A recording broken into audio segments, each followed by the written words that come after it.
everybody, welcome to NGS Season 9. That's a lot of extra bands. I love it when my overlay does that. We'll fix that in just a second.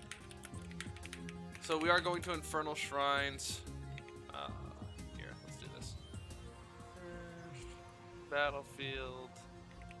Alterac Towers. Sorry, fixing this up right now. We are about to go to Infernal Shrines. Still getting used to my tool a little bit. That's inappropriate. That's 10 ply is what it is.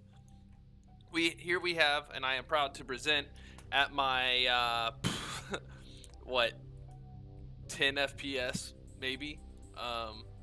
It's my 6 FPS stream tonight. Welcome to the slideshow of Illidancing Queens versus Full Meta Jackets. They are a really closely ranked team in Division D East, and we're looking forward to some real happy fun time with the two of them. We see a lot of portrait synergy, which you'll see during the loading screen, but between the two teams actually, so this is definitely going to be exciting.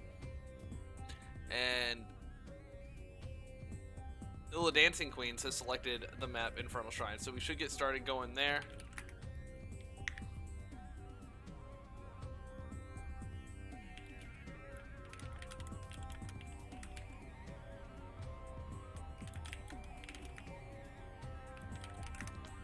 And we're having just a little trouble getting the last person in, and then we'll be off.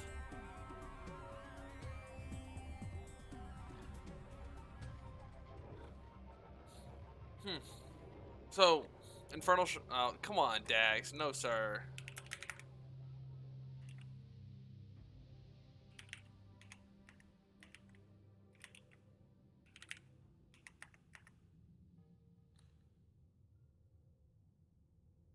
Looks like both teams are ready to go. We are about to go into the draft. Infernal Shrine's 3-lane map has the Punisher objective, going to have a shrine that spawns. You have to kill 40 guardians to get the Punisher. That's neat. Different Punishers do have different effects. Frozen, disabling buildings and rooting heroes. Molten puts out a little bit of burst damage, and Arcane is steady sustained damage.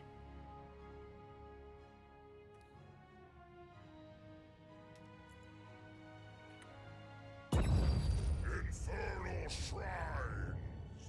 And we are here at the draft, as my game seems to have bugged out.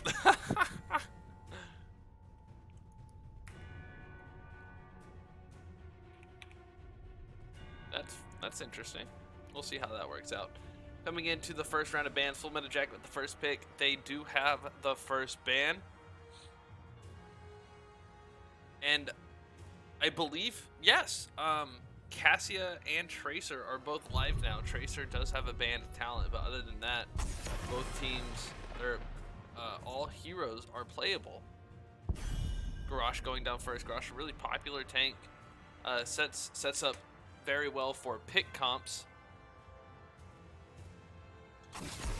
Anduin, really strong healer, good sustain, has a good bit of CC, is able to set up area, or able to follow up really hard area CC with things like a light bomb to really swing a big fight, or to continue punishing after a mosh pit or a Joanna falling sword or something like that. His other heroic, the Holy Word Salvation, disrupts a lot of damage as long as he's allowed to channel. Urel being banned also by Full Metal Jacket. The Space Goat going away. She is not allowed here. She has a lot of area control as well. Well, area presence. She doesn't have a whole lot of CC, but she's very hard to push out. Zool going to fall, has a lot to clear for the objective, lots to clear in the lanes. Overall, still a really strong unit that is going to be that would establish a lot of map presence. I don't know why the ham is stuck on my screen, but it is, and hopefully that won't persist be on the draft. I don't see why it would.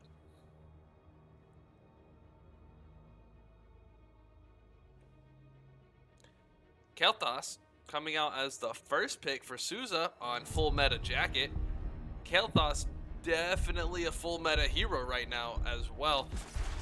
Going to have a lot of AoE damage at those shrines. A little bit squishy, so he's going to need to be protected. But we see Rhaegar and Joanna coming out first. First pick for Illidancing Queens, the tank and the healer. Really strong tank, really strong healer. And Bloodlust, one of the strongest abilities in the game.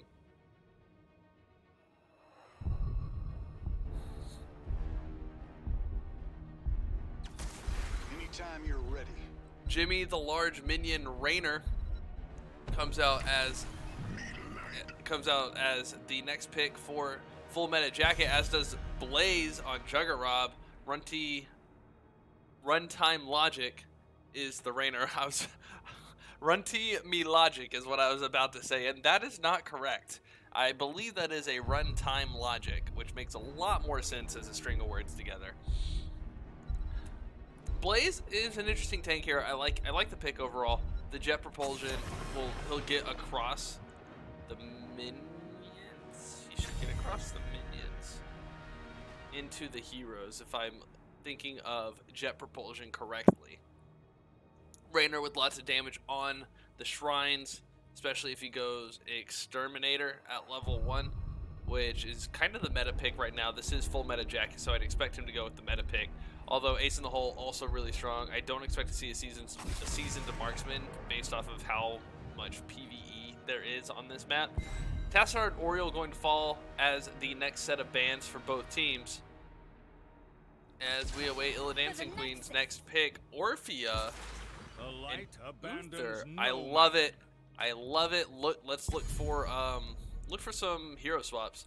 Hooked on Phoenix, going to pick up the Uther. I imagine that'll end up going to Dax, but let's find out. Remember, there is still ham in the bottom of the screen, so if you're hungry, now is the time. Sergeant Scoops and Barber looking to be the last picks for full meta jacket. They need a mate. Oh no, they're not a mate. They need a healer and probably an offlaner. Hopefully another tank style. Yes, we see Ana and Dahaka. Dahaka really mobile here. There's a lot of grass, bush. The vents are all over the place around these objectives. Really good entry points for Dahaka to come in from the offlane and still be very present in a fight. So we're looking for I believe Uther will be the offlaner. Greymane coming in for Dax here. Illidancing Queens as we go into the shuffle round. Look for that Greymane and Uther to change around, and it doesn't look like anybody on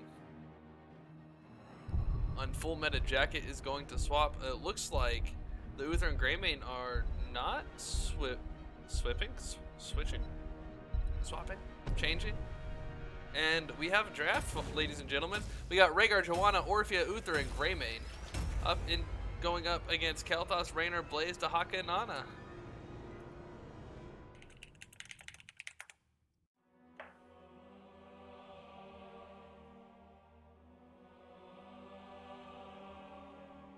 So here we can look at the amazing skinergy. We have the Queen Kerrigan, Carbot Kerrigan, with her Carbot Zerglings going up against 5 other Zerglings, which if we're just looking at portrait synergy, I think Illidancing Queens has it. They actually have an organized leader in the Kerrigan. But full meta jacket does technically have the better synergy in that they all 5 have the same portrait. And look at these sprays coming out. We got Dax on Greymane, hooked on Phoenix on Uther, Jakebot is Joanna, Sezdrin on the Orphea, Born to Shine on the Rhaegar as the good lucks have funds come out. That is Illidancing Queens. Here is full meta jacket, Sergeant Scoops on Ana, Barber on Dahaka, Juggerrob on Blaze, Runtime Logic on Jimmy the Large Minion Raynor, and Souza on Kael'thas.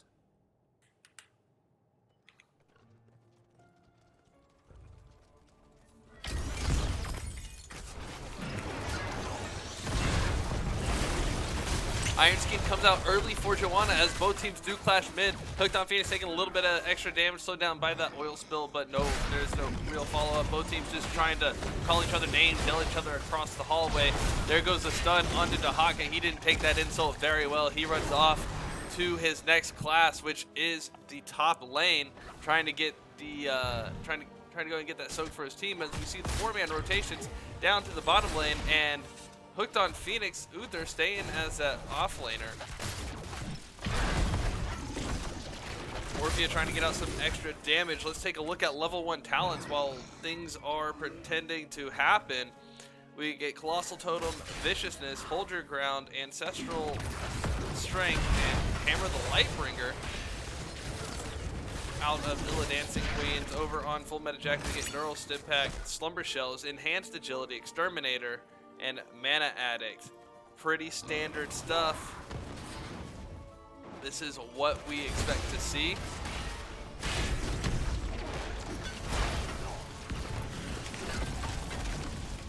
And it looks like Session on the Orphea getting caught out by Juggerbob on the Fire Bat is able to get away thanks to the zoning from Joanna.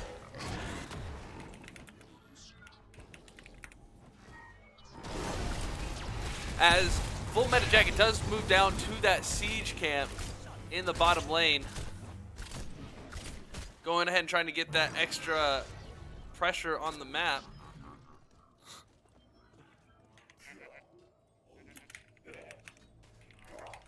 Having trouble staying. We do see we hear Gravity Labs go out. Sorry about the transition. Greymane and Joanna going to fall. Looks like in that towers. Was not able to show you the first blood, unfortunately, but we do see Full Meta Jacket taking an opportunity to capitalize. They go over to their Bruiser camp. Those kills were in the middle lane.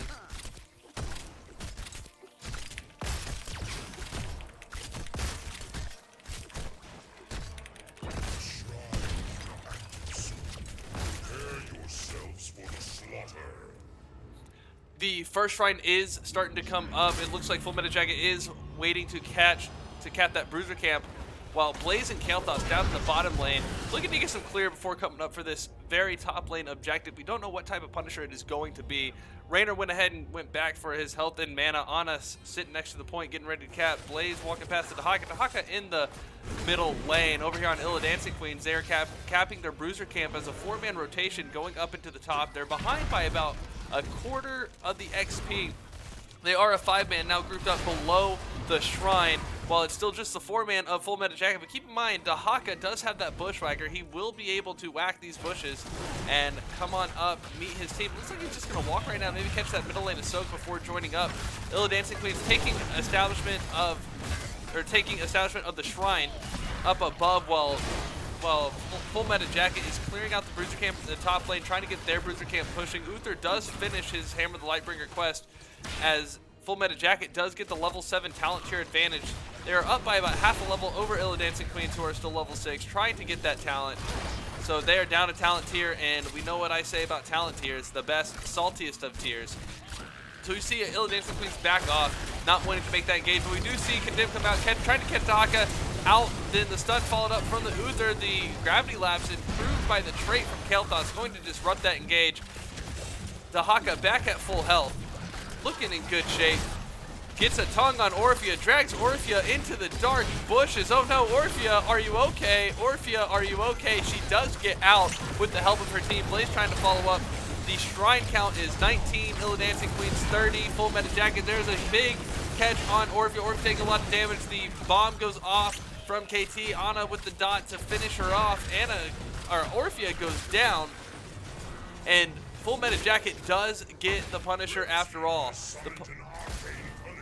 And I did not look at the shrine itself. This is an arcane Punisher. This is going to provide a lot of sustained damage to structures and heroes within those arcane Bowser Castle swirly fireball things, arcane beams.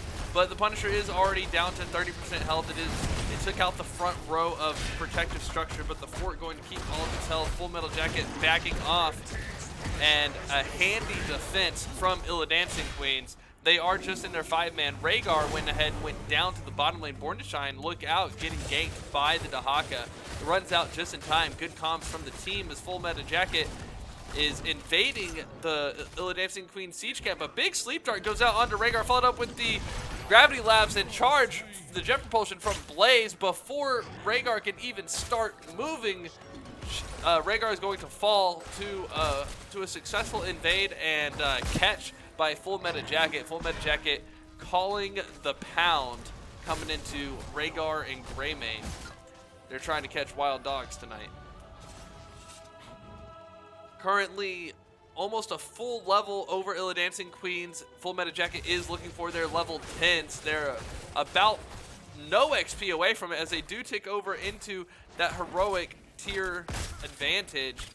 We'll take a look at those heroics once they are picked. They are getting their Full Meta Jacket is getting their own siege camp. Blaze sitting in this bush looking for a catch. Illidancing Queens decides to go ahead and rotate up, but they are kind of split into a 2-and-2. Uther and Dahaka in the top lane. The 4-man of Full Meta Jacket does rotate. They don't get an opportunity to catch one of the 2-men out. One of the 2-mans?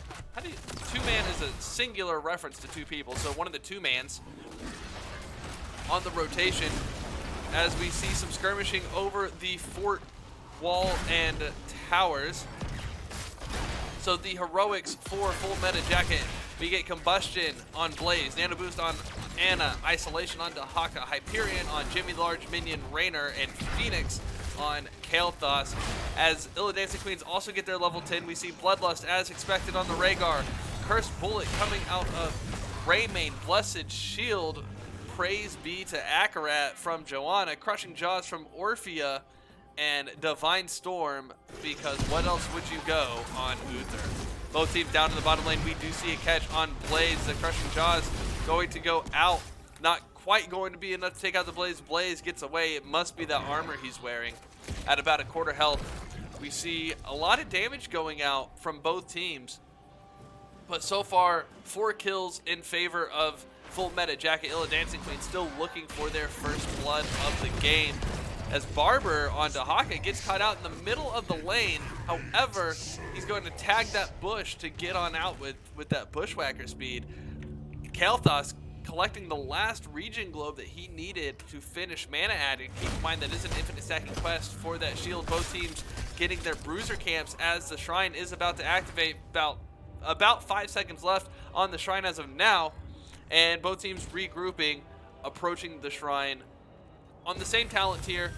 Again, still about a half to a full level XP difference in favor of Full Meta Jacket, so that will translate directly to a stat change and nothing else. Both teams harassing the minions from their side, trying to soak up what they can without a full engage, but Jakebot coming in with the Condemn, catches Blaze and Dahaka. Dahaka just walks right out, Blaze the same. Anna with the vaccinations coming in, getting those healing and sleeping darts out. We see the Combustion and Phoenix going down. Divine Storm to help disrupt the engage, and Blaze is going to fall to the Uther. First blood for Illidancing Queens of the game. Kael'thas going to take out Orphea in the process, and then a big explosion on the Joanna. The living bomb spreading to Dax and Hook on Phoenix. That's a 2-for-1 on the objective, and that's going to finish off the objective for Full Meta Jacket. They're at 33-22. Illidancing Queens having backed off. This is going to be a frozen Punisher. This Punisher is huge. It's going to start disrupting these towers in this fort. Once it gets there, it's clearing out the minions in the lane in the process. You see Dahaka go up to the top lane to fight off and or clear the bruiser camp as the Punisher gets to the middle fort. Starts beating on the middle fort, looking for an opportunity to engage on one of the heroes. I suspect it's looking for PvP mode. There it is, jumps on Sestrin. Here comes Hyperion out over the frozen fort. The 4-man of Full Meta Jacket following up, clearing out the fort, and then proceeding to back off their Punisher at 10%. Not going to get much more out of it. John Cena does get one more jump on the gate, but that's going to do it for the wrestling sensation, as Full Meta Jacket takes the Illidancing Queen's siege camp. They rotate bottom as the siege camp starts marching down the middle lane. Full Meta Jacket looking to get this bottom siege camp as well, really establishing map control, as the 5-man for Illidancing Queen is in the bottom lane, trying to defend, looking for a pick. Dahaka looking to get some more pressure. Looks like top lane as mid lane is getting pushed in. Blaze doing a great job anchoring in this bush while his team gets their own siege camp. Full Metal Jacket has possession of all the camps except for the Illidancing Queen's Bruiser camp. Granted, the Bruiser camps are not marching right now, but just to show how much pressure they have on the map, Illidancing Queens needs to get their XP game back up. They're down by a level and a half if they want to be able to fight at this next shrine and not be down their level 16s. 4-man, now 3 as Blaze rotates off for Full Meta Jacket, pushing on the bottom fort. They do take out the front gate wall. Crushing Jaw catches the Kael'thas after the slow from the Dread Wave, but going to be saved by the Ana. Blaze also coming back down to help disrupt the engage. A good catch on the Kael'thas, an even better rescue by the rest of Full Meta Jacket. Illidancing Queens rotating up, still looking for an opportunity to get in on this XP game, which is almost predominantly the difference, almost entirely, well, no. A good chunk is heroes, a good chunk is camps, and about the same kind of chunk is minions. So the lead on XP is really spread out as Full Meta Jacket does take the top fort with the Hyperion. Both teams down to 1 heroic if they were to fight. However, Full Meta Jacket does have the level 16 talent tier advantage. Salty talent tiers. And Hyperion gonna be on cooldown for about another minute or so while Crushing Jaws is coming off. If they were going to contest this, which would not be the best idea, they would have a heroic advantage. Dahaka anchoring in the bush right by that top lane as the Illidancing Queen's Bruiser camp falls to Full Meta Jacket, rotating over to their own Bruiser camp. They're going to pick that up here as the shrine is starting to activate. It's got about 15 seconds left by the time I finish saying it. Bruiser camp getting capped in just a second as that first Bruiser camp does get cleared out with no damage onto that top lane set of structures around the keep. The shrine is going active now. It should be a Mortar Punisher shrine. Yes, it is. With the 4-man of Illidancing Queens coming in, the 5-man the 4-man of Full Metal Jacket at the shrine, Dahaka coming down, the 5-man Illidancing Queens does check. They find the Blaze in the bush with the shield flare. Blaze trying to get engaged. Jet Propulsion getting dodged in a huge waltz, whatever it's called, from Morphia coming in with that extra damage, followed up with all of the heroics from Illidancing Queen. Blaze is going to fall. No one else dies yet as Full Meta Jacket does back out without their tank. Going ahead and getting that XP. Level 16s come in for Illidancing Queens. They're at 24-25 on the objective. They have the lead over Full Meta Jacket. Kael'thas trying to get a little bit of extra damage out on the Guardians to slow down the cap of this Punisher and help his team get it. Full Meta Jacket getting that bottom siege camp, Dahaka rather, pushing in with the Bruiser camp in the top lane. So this is a big Punisher win for Illidancing Queens, but they're going to have to defend instead. Punisher jumping over the wall. They do have a 4-man push. Uther off trying to defend the Dahaka, trying to defend against the Dahaka and the Bruiser camp catapult push into that keep. As you see a 4-man push onto this fort, the Punisher going to fall rather quickly. It only takes out half of that fort. Illidancing Queens not getting the fort down and losing a decent chunk of structure damage. They go ahead and go get their siege camp. Again, trying to get themselves back into this game, and they did make that first step, getting another kill, getting that Punisher. The timing of that kill, fantastic for the objective. Engaged that fight well. They used all of their heroics, while pretty much all of the heroics for Full Meta Jacket were still up. Potential possibility for a re-engage by Full Meta Jacket if they were keeping track of heroics. But that's a little bit harder to do while you're playing, so understandably not. And also, when you're already down a hero and you have the map pressure, why take the risk? So overall, I feel like that was a good retrieve by Full Meta Jacket, but also a good step back into the game by Illidancing Queens. We see the Blood Shield go out. It is going to catch 3 heroes. Raynor getting the first to be hit by that is stunned out of position from the rest of his team. Raynor going to fall. The Bloodlust goes out. All of the heroics are out for Illidancing Queens. They catch the Kael'thas and the Blaze right after. So that's a 3-for-0 exchange on kills coming into this bottom four. Illidancing Queen's gonna take it out. Ana and Dahaka, the only ones left alive for Full Meta Jacket for another 30 seconds. The longest death timer now hitting 30 seconds. That is Kael'thas, and then the entire Full Meta Jacket will be alive. However, Dahaka able to get this keep with this catapult, despite all of Uther's protestations. A trade of 3 and a fort, or 3 and a fort for a keep. At this point in the game, right after the Punisher, where nothing else is really going on the map, not necessarily a horrible trade. Dahaka looking for opportunities to get some soak and not get caught. We see a 4-man down here right below Dahaka in this bush. Dahaka looking for an opportunity, doesn't want to engage on him. He will get shredded if he does. The 4-man getting a good push on this middle fort. Here comes the Dahaka now, maybe getting a tongue lashing out onto the Johanna, who goes unstoppable, seeing the gank coming as Full Metal Jacket does engage, or try to engage down the middle lane to protect their fort. 5-man Full Meta Jacket going to the bot lane. Let's get some clear, let's get some push. As the 5-man for Illidancing Queens does rotate up to the top lane. They're going to get their siege, or bruiser camp rather. That bruiser camp is going to march top. Illidancing Queens, Uther getting some clear. Still doing that offlane soaking. They are down level 20s. The Storm talent tier trying to get that soak as this objective is getting ready to spawn in 15 minutes. Full Meta Jacket getting that bottom siege camp. They enhance combustion with flash fire, enhance nano boost with nano infusion, enhancing isolation with contagion, and we see execute at level 20 from Raynor, and Master of Flames for infinite living bombs from Kael'thas. Oh, Blaze going a little bit too close to Illidancing Queens. Jakepot with the condemn goes out. Dreadwave as well, but Jugger Bob able to jet propulsion his Juggernaut self out of there, saying Jugger next time maybe. Level 20s do come in for Illidancing Queen. Storm Shield on the Rhaegar. Hunter's Blunderbuss for the splash damage on the Greymane. Indestructible Shield on Joanna. Eldritch Conduit on Sestuin, on Orphea.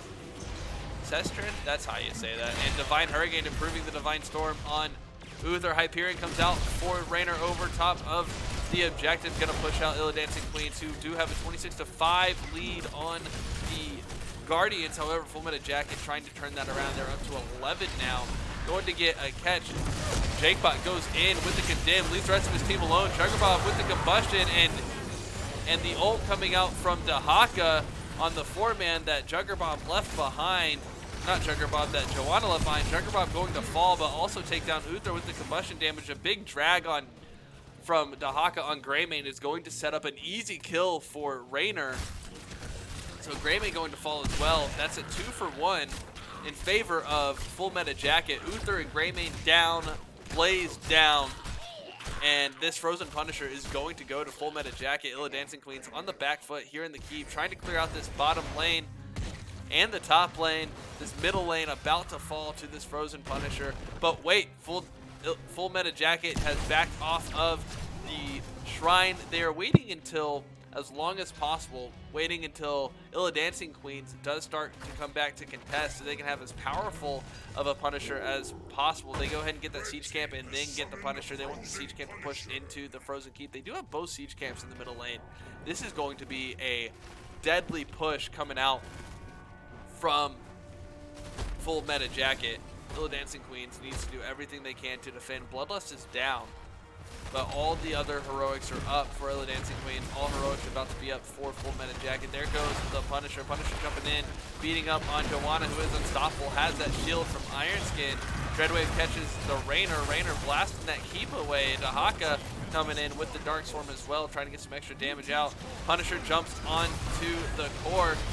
Uther, more specifically, by the core. The core trying to defend itself. The Punisher trying to take out the core, and that's going to be 2 full siege camps, a catapult and a Punisher at level 22 on top of the core. Heroics come out to try to defend, but the core will go down. GG Full Meta Jacket, and that's game 1. Really good game 1. The Full Meta Jacket ahead pretty much the entire time. Illidancing Queens ample opportunity, or rather on their opportunities to get back into the game. They executed pretty well from behind. However, it's really hard to it's really hard to play from behind like that. And they managed to. Unfortunately, I don't have, or my stats and talents are not showing up, so we won't be able to go back and look at those. But really good game for both teams.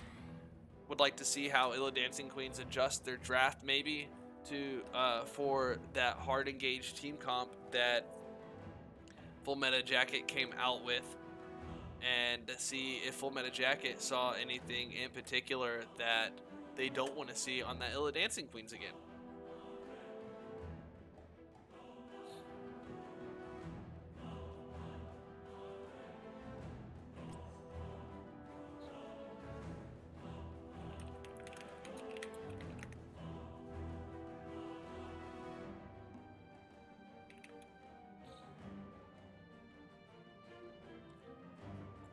Uh-oh.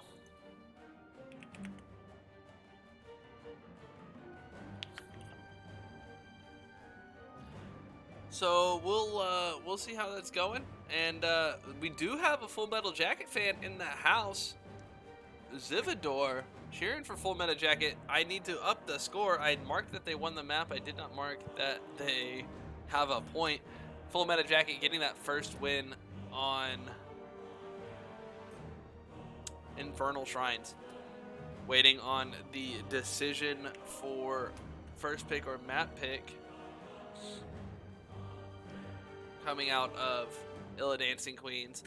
I kind of suspect they'll go for map pick, but I'm willing to be wrong. Because if you're not willing to be wrong, then, you know, things and stuff, right? You can't learn if you're not willing to be wrong about what you know or suspect.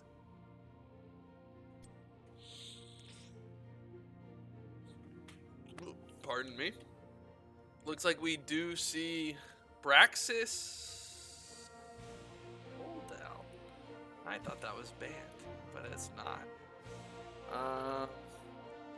Looks like good old Braxis Holdout being picked by Illidancing Queens. They did go for map pick.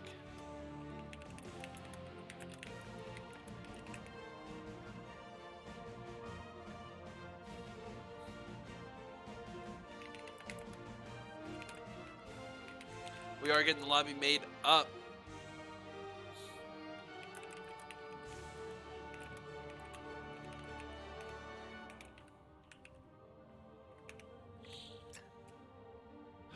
Getting the lobby made for Braxis Holdout. We have almost everybody in.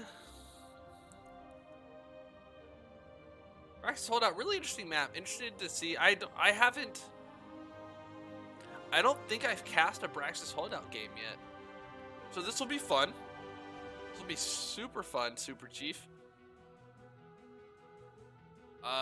We'll probably see a Rag ban, maybe a Sylvanas ban. We'll see probably a Kael'thas ban.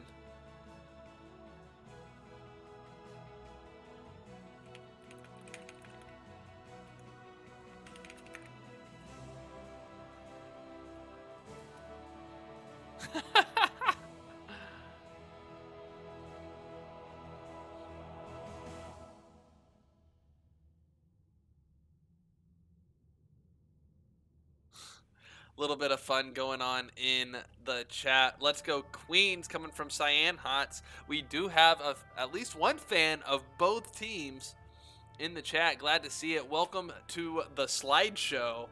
We're having good, happy, fun time while I practice radio casting. Because with radio, you need more detail because you can't see anything. So we're trying that out tonight. I am on temporary housing internet, but I saw a bunch of games that weren't being cast, so I wanted to cast a little bit and have a good time. The upload will be a recording directly from the computer, so it will go. So if you want to rewatch the match afterwards, definitely able to do that. And by afterwards, I mean once it finally uploads. So yeah. There is apparently no. That's All right. So Brax Holdout is the match. Is the map. The way this works is you have 2 beacons that activate, similar to Dragonshire, where there's a beacon up top and a beacon down bottom, and usually the top lane's the off lane and bottom lane's the four man, and you vie for control of both shrines, both beacons. Once you have both beacons, your Zerg pin starts filling up and filling up and filling up. Thanks for the follow, Cyan Hots. I appreciate you.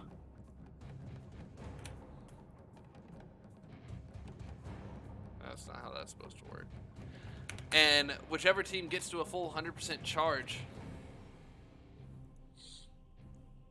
first, the objective completes, and both teams get the required Zerg thus far to march down the lane towards the enemy side as a Zerg death ball. I mean, they're Zerg for a reason, right? They're gonna Zerg down instead of a Protoss death ball, a Zerg death ball, and going to attack the enemy side. It's a lot of siege pressure, and wave clear works out really well here. So expect to see wave clear heroes, but expect to see wave clear heroes as the bans. Here we are in the draft for Braxis Holdout with full meta jacket having first pick. They will ban first, and again, look for things like probably Rag, Kel'Thas, Jaina, or just full tank bans, and we won't care about the clear, but we'll see what happens with it. And we're waiting on the bans. Ural ban, lots of shrine or point control as well. So that's another tactic. Instead of going for clear, which is kind of like playing to lose the objective, you go for point control because you want to win the objective, obviously. Anduin coming out as the ban for Illidancing Queens. They don't want to see that coming from full meta jacket. So we might see a Rexar ban as well. Rexar, very popular point control hero, really strong here with that choke point on the beacon. Oh no! I thought I fixed that. Greymane with the ban as well. We're gonna see what can change here.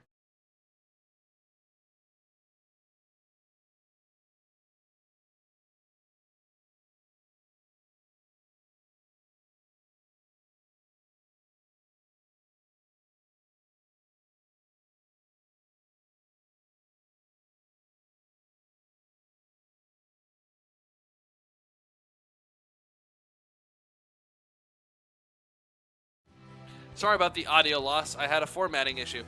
Greymane and Kel'Thas do go away. Greymane, just a really aggressive, strong hero. That looks like a respect ban into Dax's Greymane. Tastar coming out for Runtime Logic as the first pick.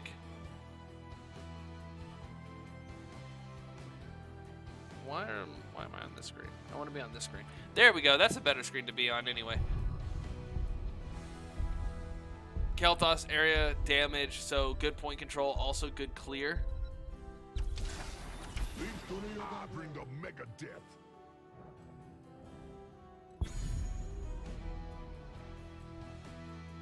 And we see Stukov and ETC come out for Illidancing Queen. Stukov with that lurking arm, lots of pressure on that point. ETC, good area CC.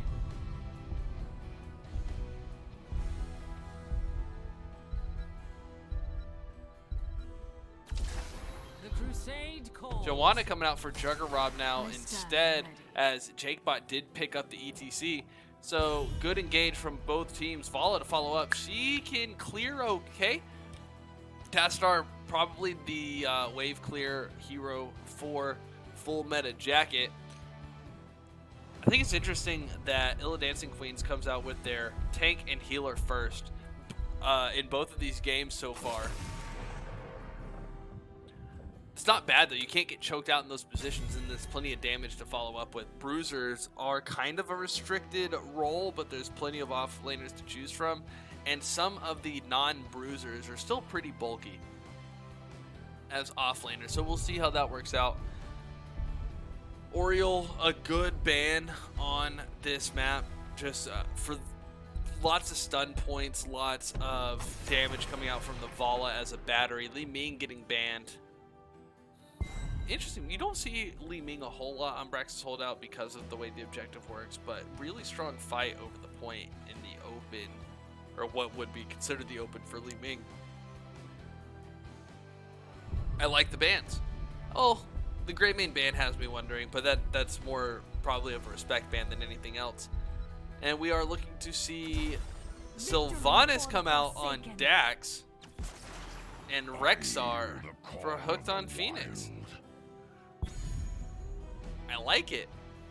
So right now, the Dancing Queen's looking to take control of the top beacon. Here's what I think they would do. Rexar in the top lane, gonna have control over that top beacon, gonna push out whoever it is that Full Meta Jacket picks up here for the off lane. Hold control with Misha, and then you have a 4-man in the bot lane, Barber on Artanis. And we see Sergeant Scoops come in with the Malfurion. Interesting team comp. Tassadar, Joanna, Vala, Artanis, Malfurion. Lots of sustained healing. There's no real disrupt from the healing. There's the silence from Stukov, but that's not going to stop the healing. It's very well sustained. That's interesting.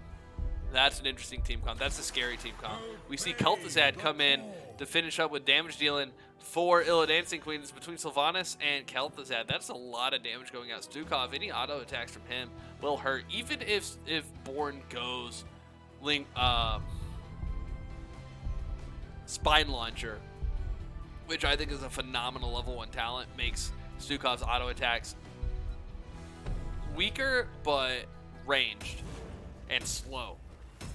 That's a lot of damage on both teams at this point. So Rexar is going to hold the top, and the 4-man's going to push bot and push bot and push bot, ignoring Rexar up top, forcing Full Meta Jacket to either defend or go try to take the rest of the point from Rexar. And Illidancing Queens can just push with Sylvanas. And then once they get the fort, they can rotate.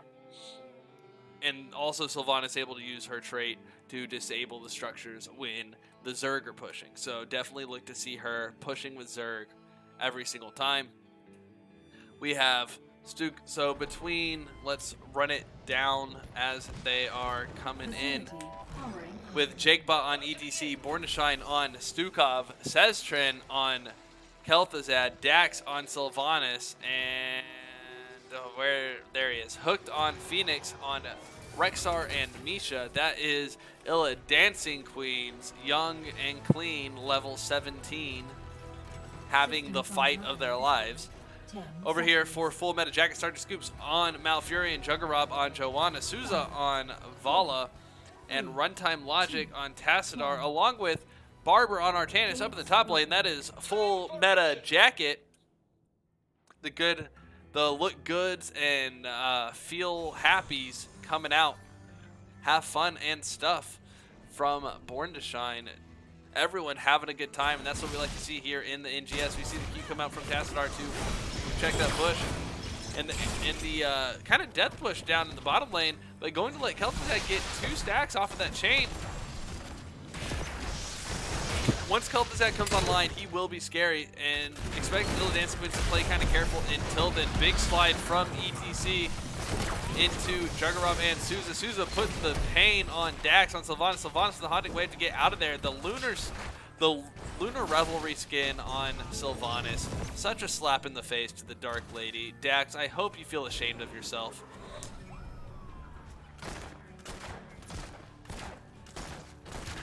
We're taking a look at level 1. We get low blow on Stukov as Joanna comes in with the Condemn. Looks like a re-engage. This is route from Malfurion.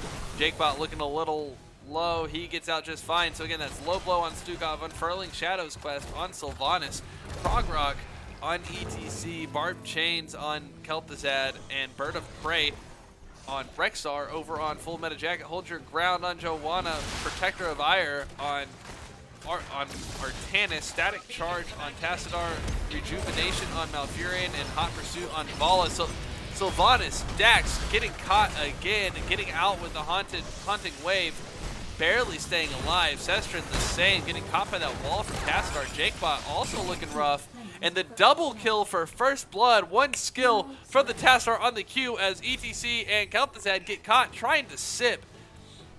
A good predictive Q from the Tassadar to kill the ETC and catches Kel'Thuzad as a bonus at the same time. That is double VJ, double kill First Blood. I know that's not actually what translates to double kill, it just sounds good. And Full Meta Jacket going to take the Bruiser Camp as a reward. The Siege Camp does go to Illidancing Queens in the bot lane. Those are going to push into each other. The Bruiser Camp, I believe, wins that fight, but they do have Mercenary Queen rather, coming from Sylvanas buffing that Siege Camp. Still gonna go down there and shrinked too much range. As the Bruiser Camp still trying to push, lots of damage going out. A good set of chains, but Condemn pulling Dax and Sestrin into a potential route. As the beacons go over to Full Meta Jacket first. Jakebot getting caught on the wrong side of a wall as condemning Joanna, popping Iron Skin now, walks out and then back in. Jakebot looking a little low. Half of Illidancing Queen's 4-man needs to back or sip or something. They have so little health, but looks like Stukov healing is going to be enough to keep them up.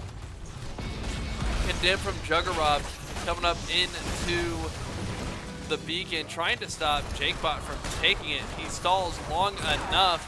That is a 100-0 objective here at 3.5 minutes. And we'll see a defense coming out from Illidancing Queens in the top lane. Hooked on Phoenix. Backing off, not able to compete with Artanis. Protector of Ire is an interesting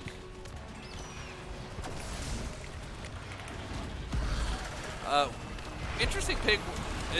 Protector of Ire is an interesting pick on Artanis. I've heard some good things, I've heard some bad things, but going into a Misha not going to stop you from auto-attacking most of the time, so you can really stack that up well into a Rexar, as the Zerg do take out Jakebot as he gets CC'd in the middle of the Zerg wave. The Zerg wave, ruthless, takes down takes down the cow.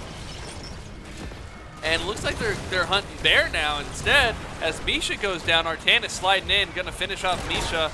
Someone called PETA, that's 2 animals taken out almost immediately, or not immediately, in rapid succession by Full Meta Jacket. Illidancing Queens looking for an opportunity to get back into this game. Dax trying to catch some extra experience in the bot lane as the Zerg wave does finally push that fort over in the top lane. Full Meta Jacket going ahead and backing. They don't want to overstay their welcome. They got what they wanted. They're almost a full level up in experience. Looked on Phoenix now in the bot lane as Sylvanas rotating up. Meets up with Kel'Thuzad. Looks like they're going to take this Bruiser Camp. And Full Meta Jacket going to take their Siege Camp in the top lane. And those will clash up somewhere around the middle. It looks like Artanis is going to push for that Siege Camp. Interested to see what Illidancing Queens does with their Bruiser Camp. Tassadar down by the health generator, or the globe generator rather. Misha showing, anchoring not in the bush but past the bush. Gonna go ahead and pick up that globe for that level 4 quest, Hunter Gatherer. It's a globe quest for Rexar. We see a 4-man push into the bottom lane into Rexar. The rest of the team, except for Sylvanas, coming down to help defend. Misha catching Joanna. Kel'Thuzad not quite there in time. We see the Glacial Spike and a chain on the Glacial Spike, and that's going to expire. Kel'Thuzad at 17 stacks. Sylvanas only at 6 on Unfurling Shadows. Sylvanas kind of hard to play here. It's a little rough to go Q build, but you really need to be stacking that Unfurling Shadows to get use out of it. It needs to be well into the hundreds by around level 16 in order for it to be a damage trade, as Misha is getting caught by Full Meta Jacket, is able to get out. The bear lives. Rexar taking good care of his friend. And the siege camp gets capped for Illidancing Queens. Full Meta Jacket going ahead and getting the bruiser camp. They do have a full level lead. Hunter-Gatherer. Rexar going to rotate up to the top lane. We see the standard 4-1 coming out of both teams on Brax's holdout still. Beacons are about to go up. A big chain coming out of Kel'Thuzad, going to grab Joanna, who is going to Iron Skin to not get followed up with the second root from the W. Joanna coming in with the condemn on Born to Shine and Jakebot. They're going to get pulled in, give Joanna a hug, and walk back out. And Illidancing Queens wants none of this. They have a fort that they're trying to defend. The Bruiser Camp pushing in, Full Meta Jacket pushing in. Dax trying to get that damage out. Looks like he's going to start stacking that well. Oh, that is the wrong talent choice for that build if he wants to get a lot of stacking going, especially since he can't get in and get those auto attacks off. We'll talk about that in a second. But Dax, I do believe in you. Sylvana is definitely my favorite hero out of the pool, even if I don't play her the most anymore. Definitely my favorite character in all of lore.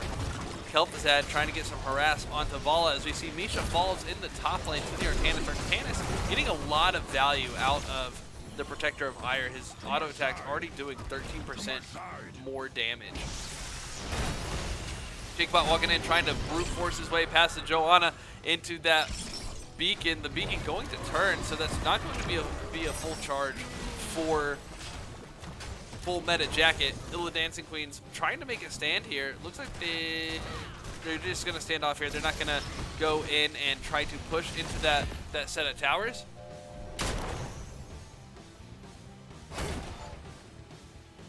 And Full Meta Jacket trying to take back this bottom beacon. Rexar looks like he's going to go sneak around and try to take the top beacon, except no, here he comes into the bot lane, going ahead trying to maintain control. We have a 5v4 in the bot lane. There goes the Ice Fisher. Willing Arrow has already been thrown out as well. Or Shadow Fisher, I should say. Vala getting caught by the Misha stun, and enough health to stay alive. Kel'Thuzad finishes off the phylactery. We'll look at heroics in just a moment. Jakebot having to go back. Artanis comes down to help with the fight after it's already broken up. And that's another objective too. Full Meta Jacket. Kel'Thuzad really needs to finish up this quest in order to bring a lot of damage to Illidancing Queens. You see the stage dive from Jakebot, comes in, slides in, pops the Joanna. Joanna and Tastor are going to fall, but not without the cost of ETC and then Stukov and Misha. A 2 for 2.5 for Full Meta Jacket, but a great engage by Illidancing Queens. Not quite able to stay alive through it. Full Meta Jacket able to take that engage and turn it back into their favor as they're pushing with this full Zerg wave. For heroics, as this Zerg wave pushes, we see Flailing Swipe, Wailing Arrow, Stage Dive, Shadow Fisher, and Unleash the Boars on Illidancing Queens. Lesser Shield, Purifier Beam, Black Hole, Tranquility, and Rain of Vengeance on Full Meta Jacket.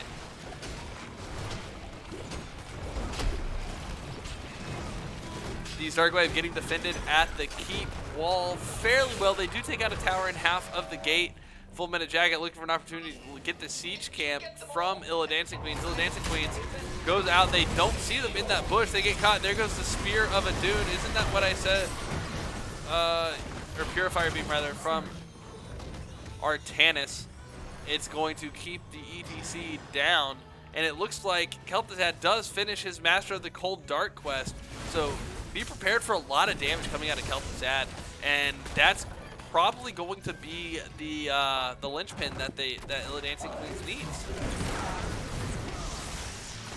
Looks like a sweep of enemy camps for Full Meta Jacket, and I would not be surprised to see them rotate and get their own camps as well. Probably a little too risky to get the boss. Yeah, they're just gonna walk through the boss.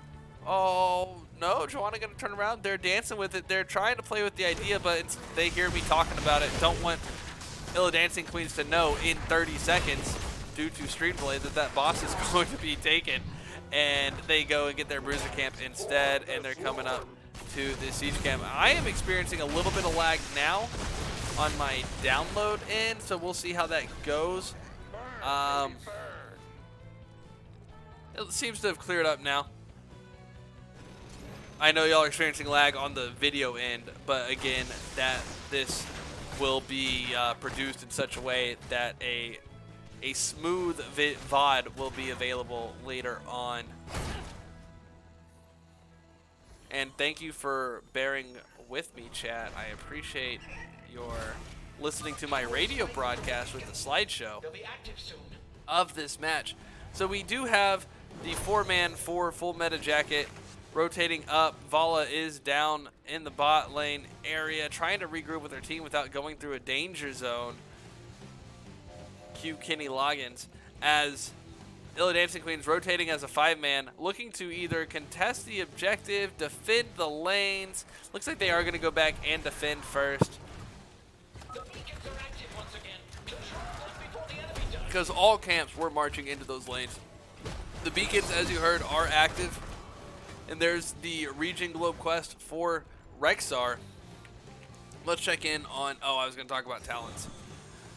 So Unfurling Shadows works really well with Festering Wounds at level 7 because that drops three stacks of trait onto every hero or onto everything it hits. So you can throw a W and an E and they'll hit at about the same time that you spread it, and everyone will have 3 stacks. It stacks really well. There goes the Black Hole coming out from the Tassadar. We see the Purifier Beam. We see Tranquility coming out of the Malfurion. Everything used for Illidancing Queens as well. They're going to lose the ETC, who does have Stage Dive up if he's able to respawn here in a little bit. But the Stukov will fall as well, along with the Misha. The engage there from the Joanna into the Black Hole with the Root, with Tranquility keeping everybody up. A brutal fight coming from Full Meta Jacket. Ooh, that came out of nowhere. I apologize. Brutal fight from Full Meta Jacket. Engaged really well, executed really well. Good job, Malfurion, for keeping everybody up.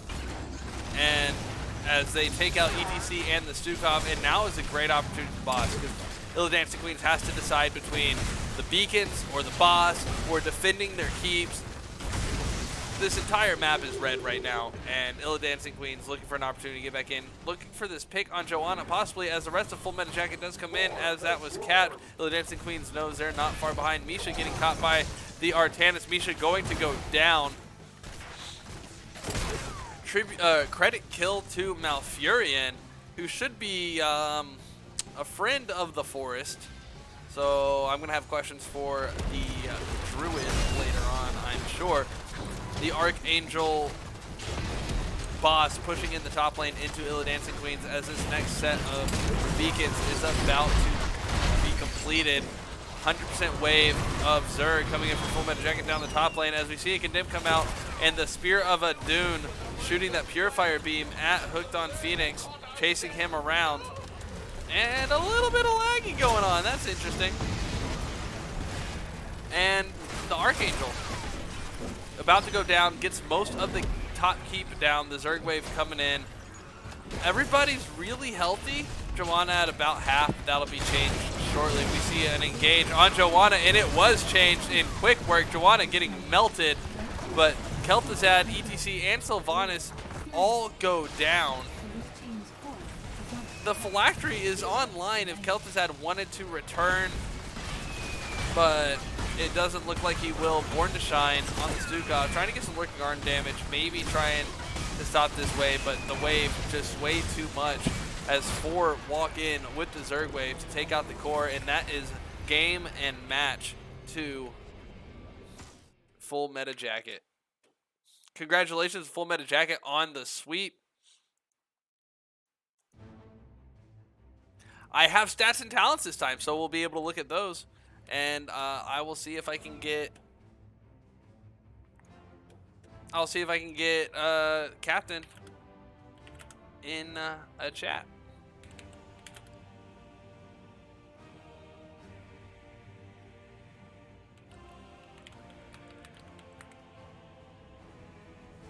All right, let's see what we got. That's...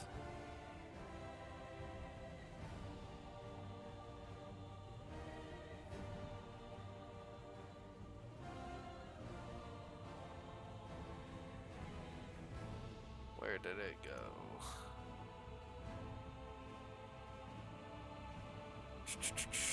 Where am I going? Sorry, having a moment.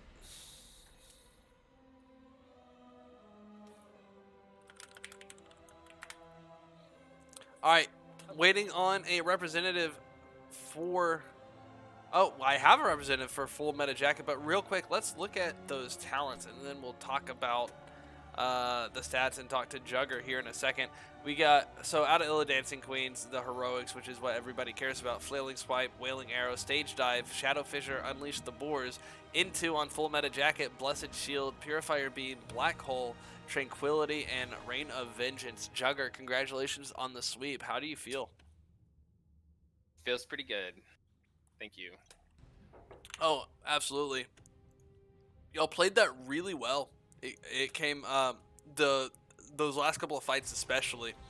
While you got picked going into that fight, the way that the execution went, and I think you got a Condemn and Blessed Shield off first as before you went down. But you did just get kind of lambasted right there. The black hole follow up with the Reign of Vengeance and the Roots just absolutely obliterated that fight, and y'all were able to walk in for the rest of it. Yeah, that Go ahead. was just lucky. Well, not lucky, but we were just trying to look for some quick kills right in that particular moment. We were just literally just running at them, so we were fortunate there to get some kills and get the win. Yeah, it worked out really well for y'all. This draft is kind of terrifying. So, we were looking at it. Joanna with the hard engage into the points. Malfurion with the sustain. Even into a Stukov, Malfurion can sustain really well. Vala has a lot of damage. Tassadar, a lot of AoE damage. Has the walls to block off. The Black Hole, I don't know why I was expecting to see Archon. But the Black Hole, really good into those chokes. And, I mean, Purifier Beam, because they didn't have anyone that was really designated as an auto attacker. Right. And we saw Purifier Beam do some work, but the CC, the choking team fight that y'all have, and it looks like that's Deep Roots. So the engage is nasty, absolutely nasty. Is this what you envision that draft to look like? Go ahead and tell me everything that you're thinking about it. We weren't. I don't think we were certain that that's what it would look like, especially against Kel'Thuzad, who I personally absolutely hate as a character. So, because of lore or because of his kit? Because of his kit. It's just I'm glad that I played Joanna into it, or I mean, it was happenstance. But Kel'Thuzad is just, I just get tilted playing against him, so I was pretty angry. Huh? Oh, I definitely saw some iron skins that saved your life. Yeah, and I was like, basically, there was like so many times I was just using iron skin when like he just had the spike up, because I'm like, if I get pulled and killed into this, I will just start losing it. So I just wanted to keep a level head through the game, and so it meant some pointless cooldowns. Some anti-tilt traits. Exactly. It was my anti-tilt trait. Awesome. So going into Kel'Thuzad,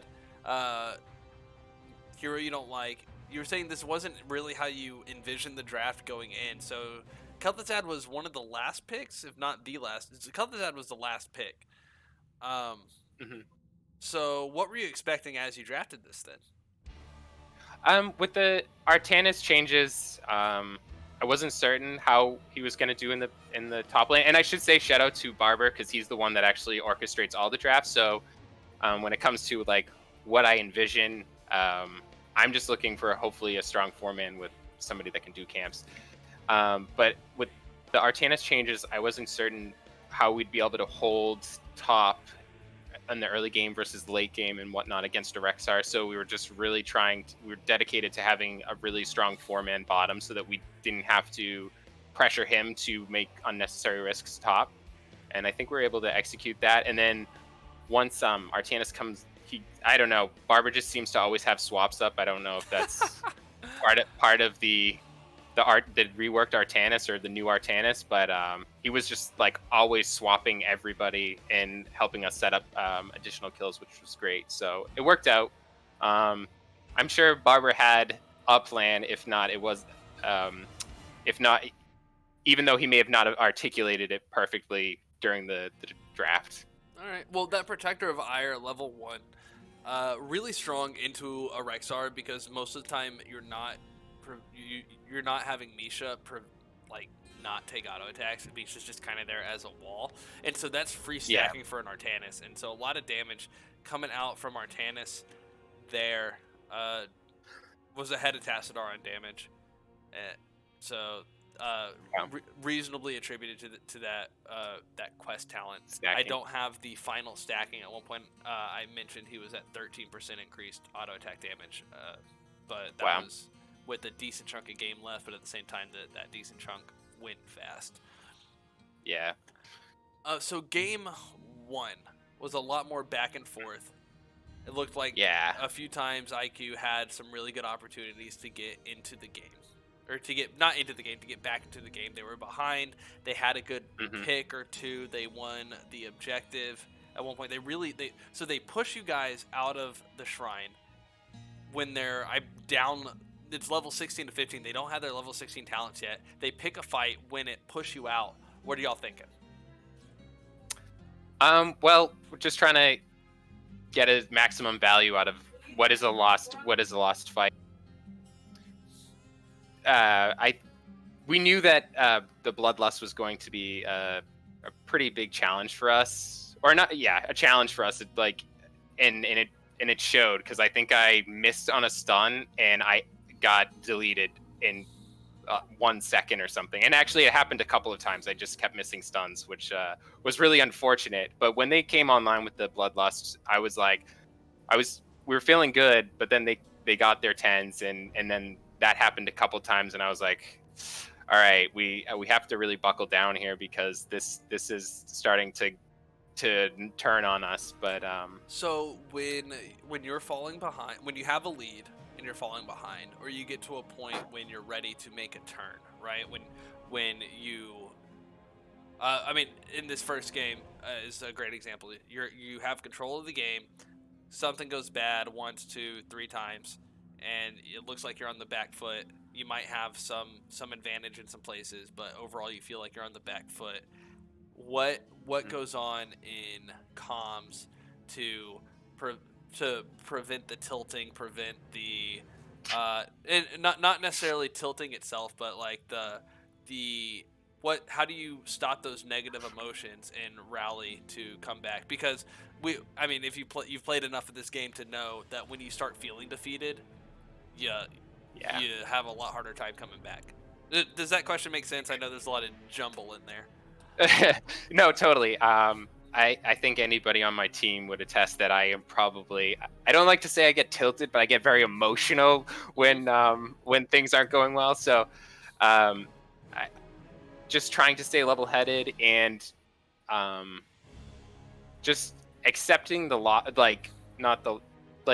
the lost fights or the picks or whatever as part of the plan, because obviously Illidancing Queens is trying to do the same exact thing, and they're just as capable as us to do them. So there is going to be an ebb and flow of the game. So knowing that we're not necessarily out of it just because we lose one, and just trying to maximize value. I think at one point, like maybe it was the bottom objective. I don't know when we lost that objective. I think. And then Dahaka went up and was able to maybe get a lot of the top keep, and then we got the bottom camp, so we were able to make something out of nothing, which was really helpful for that particular instance. And then just go from there. Just keep grinding. All right, well, good. And it sounds like your team chemistry is pretty solid as well. Y'all know each other.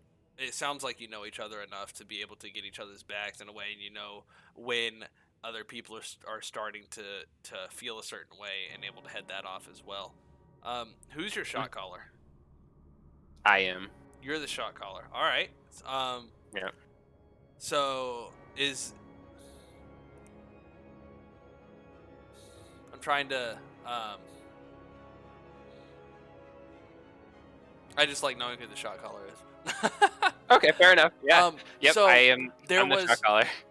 specifically, I was trying to like. There was something that I was thinking about that I wanted to ask about shot calling, other than who is it in that second game.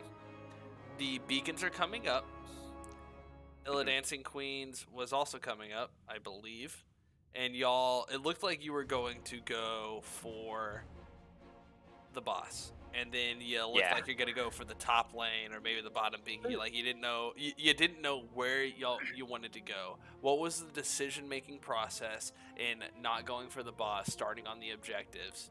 And yeah, that you not the call where you actually took the boss, but the one before that where you didn't. Yeah. I was thinking about it as we got those. I think we got 2 kills, and I was thinking about it, but it seemed a little too early. Even though they had at least 1 down by the time we were able to regroup and get to that zone, that like boss area.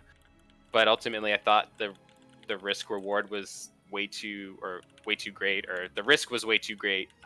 So we just settled for some of the camps and to channel the objectives. I just thought that was the better play. That was about I the just same didn't time want you to. took all 4 camps, right? Yep. Yeah. It just felt like a boss throw position to be in. Also, ETC had stage dive, so that was, I think, that was like level 13 or so. So ETC had stage dive. He was gonna be up. Like, I knew they were gonna be looking for it, or looking to see if we were doing it. And then, actually, for a brief moment, like, I saw Misha planted in that vent area, and I was like, are they doing boss now? So, like, I had to go visually up and check, because I was, like, I didn't want to give them boss, obviously. I just didn't want anybody to have it, really. So, Right. yeah, that was the thought process there. So, were you the one initially talking boss, or was it the rest of the team, and then you had to come down and say, no, we're not going to boss, we're going to go objective? Or was it just as a group, y'all were kind of rotating, all kind of fiddling with it? Yeah, we were all just sort of setting up. We were just roaming together, but ultimately, I mean, I think I was the one that suggested the boss, that maybe we should do boss, but everybody else was like, "Wow, you wanted to do boss, huh?" And so that's good. You take even as a shot caller, taking feedback from the team is very important, and so that's good sure. as well. All right, I have a probably less than your favorite question to ask you, and then something completely unrelated. It looks like y'all have been kind of struggling this season. Is this your first match win or second match win? This is our second match win. Second match win. How do you feel going into the rest of the season, having this kind of rough start? It looks like y'all are kick-starting it just a little bit late, coming in full stride. You executed really well this match, but like I said, it looks like y'all have been struggling a little bit. How do you feel about the bracket you're in and the rest of the season?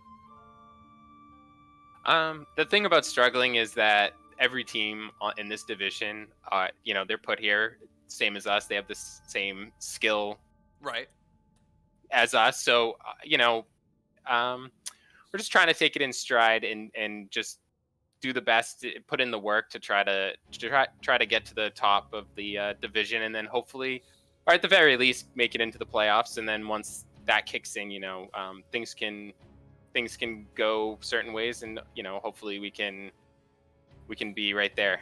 Yeah, absolutely. It's definitely a lot easier to grow through struggle than through easy times. So,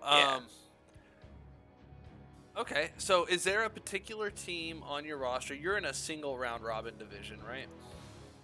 Mm-hmm. Is there a particular team on your roster that you haven't played yet that you are particularly looking forward to playing? Whether as a challenge, as you know the people and it's a fun matchup, or just for whatever reason, which team are you most excited to play that you still have left to play? I'm gonna say the Nexus Cats. I know some of those guys. I know how hard they worked, and they right now are sitting at the top of the division. And I think if you're not trying to get to that spot, then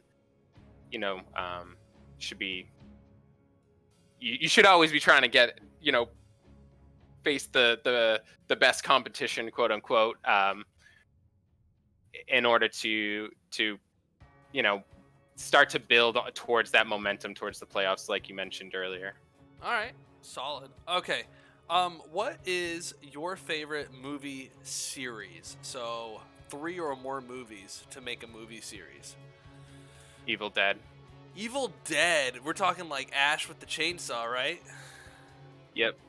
Nice. That's Nice. definitely my favorite series.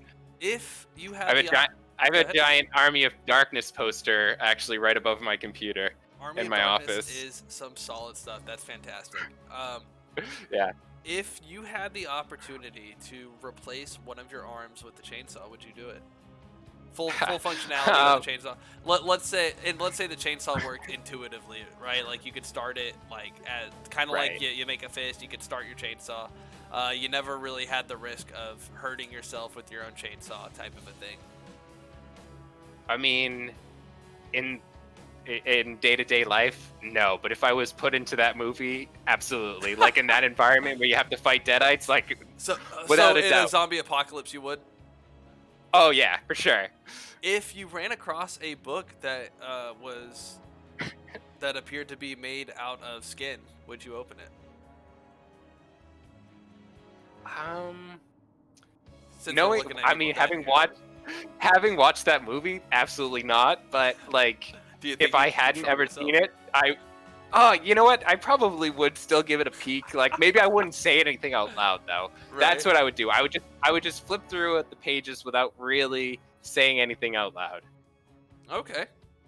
All right. Yeah, because it's when you're muttering it, reading it to yourself, that everything goes awry.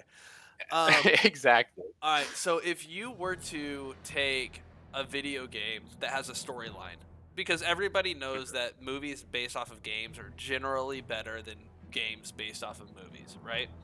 So because Okay, the plot line gets too restricted by the game, whereas with the game there's a lot to elaborate on in general. Like great example would be the TV series of The Witcher right now is apparently really popular. Yeah. What game or game series would you have cinematized video it made into a TV series or a movie series? That would probably be. I want to say StarCraft 2, but Interesting. I wouldn't. I don't know that I would go to see it because Blizzard with their whole thing. I'm not going to get political, but That's but fine. also, so my actual answer is going to be Left 4 Dead. Okay. All right. Hey, that's a Yeah. good one. I was introduced to Left 4 Dead. Back when it came out, and then Left 4 Dead 2 is really fun. One of my best friends Yeah. from the Navy, I describe him as looking like a spitter. Oh Yeah.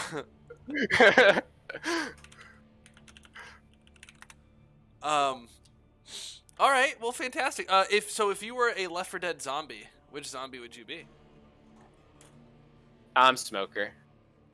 Okay. Is that? I'm not a smoker. I just Okay. think that ability, that particular their like ability is the coolest one. It's the most fun smoker to is the play, one at that least. also does the tongue thing, right? The Dahaka Yes, crab. that's great. Yep. Yeah, exactly. Yeah, long range Dahaka. All right, Jugger. Well, thank you so much.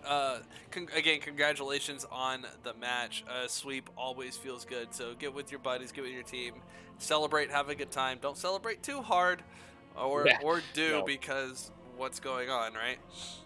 Yeah, I know, right? For sure. Well, thank you for casting, and thanks Illidancing Queens for the great matches. Don't go away yet. I'm sorry, I forgot something. Okay. Yeah. One, I love casting. It's super fun. It's a lot harder when I'm casting a slideshow, as we mentioned before. But I forgot to ask you about your shoutouts. You said thanks to the Dancing Queens, so that there, of course. But if you have any other shoutouts, let's knock them out.